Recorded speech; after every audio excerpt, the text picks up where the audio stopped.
বন্ধুরা কেমন আছো তোমরা? আজকে একটি মাছের রেসিপি নিয়ে আসছি। এই মাছটাকে মিনি মাছ, রয়না মাছ বা ভেইদা মাছ বলে। আমাদের আঞ্চলিক ভাষায় এটি ভেইদা মাছ নামেই বেশি পরিচিত। তো এই মাছের রেসিপিটা আমি তোমাদের আগে থেকে দেখাতে পারিনি, কেন জানি মনে হলো ভাজতে ভাজতে যে মাছের রেসিপিটা তোমাদের দেখানো উচিত। তো তার আগেই আমার মাছটা ভাজা প্রায় শেষ হয়ে গেছে, সেই মুহূর্তে আমি ভিডিওটা অন করেছি।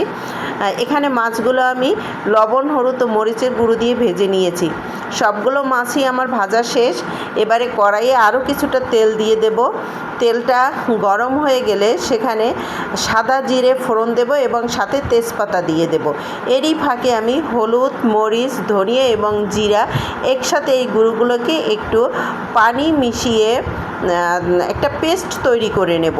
আমি প্রথমে একটু পানি দিয়েছিলাম, তাতে হচ্ছে না, আরও একটু পানি দিয়ে আমি খুব সুন্দর একটা স্মুথ পেস্ট তৈরি করে নিচ্ছি। তোমরা চাইলে এগুলো এভাবে না দিয়ে কড়াইতে দিয়ে একসাথে দিয়ে দিতে পারো, বাটা মশলা হিসেবে ব্যবহার করতে পারো, কিন্তু আমি যেহেতু বাটা মশলা না, সেই ক্ষেত্রে এটা পেস্ট করে নিচ্ছি। এইদিকে আমার জিরাটা খুব সুন্দর ভাজা হয়ে গেছে। জিরাটা যদি একটু ভালো ভাজা হয় তাহলে রান্নায় কিন্তু একটা অসাধারণ গন্ধ আসে।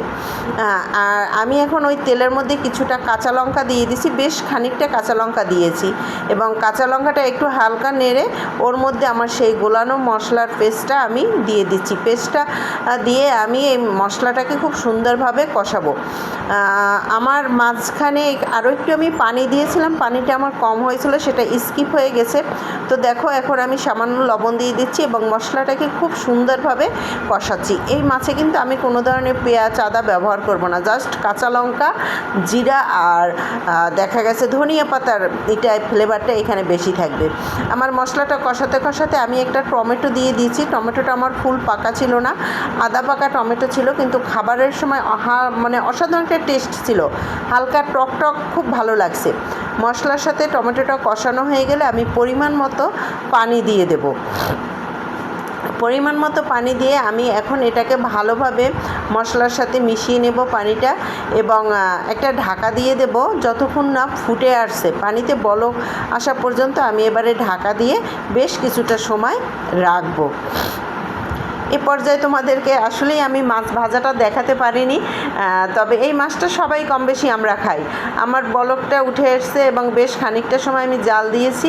এবারে আমি মশলাটার সাথে আরেকবার পানির সেই মাছের সেই ঝোলটা নেড়ে নেব। টমেটোগুলো বেশ আস্ত আছে। এবার আমি ভাজা মাছগুলো সেখানে দিয়ে দেব। মাছগুলো দিয়ে দেওয়ার পরে আমার জালটা অবশ্যই আমি একটু কমিয়ে দেব, হাইয়ের থেকে একটু কমিয়ে দেব, এবং মাছগুলোকে ঝোলের সাথে বেশ ভালোভাবে মিশিয়ে নেব। এবারে আমি আবারও কিছু সময়ের জন্য ঢাকা দিয়ে রাখবো। এ পর্যায়ে কিন্তু জালটা একদম মৃদু আঁচের থেকে একটু বেশি থাকবে। দেখো মাছগুলোর সাথে ঝোলটা কেমন হিজে গেছে এবং বেশ খানিকটা পাতলা ঘন এ পর্যায়ে আছে। তবে এই পাতলা মাছের ঝোলটা কিন্তু অসাধারণ হয় খেতে। আমার মাছ রান্নার শেষের পথে এ পর্যায়ে আমি বেশ খানিকটা ধনিয়া পাতা কুচিয়ে দিয়ে দেব। ধনিয়া পাতা কুচো দিয়ে আবার এটাকে একটু মিশিয়ে দিয়ে হালকা আঁচে আমি আরও কিছুটা সময় রেখে দেব। আমার মাছ রান্না কিন্তু একদম শেষ পর্যায়ে। এবারে আমি গ্যাসের ফ্লেমটা অফ করে দেব। অফ করে দিয়ে ঢাকা দিয়ে রাখছি কিছুটা সময় স্ট্যান্ডিং টাইমের জন্য। দেখো বন্ধুরা, কেমন সুন্দর দেখতে হয়েছে। এই মাছের রসাটা যদি একবার বানিয়ে না খাও, আসলে তোমরা বুঝতে পারবে না দেশি মাছের যে এত স্বাদ হয়। এবং এই মাছটা কিন্তু আমি কোনো ধরনের মশলা ইউজ করিনি।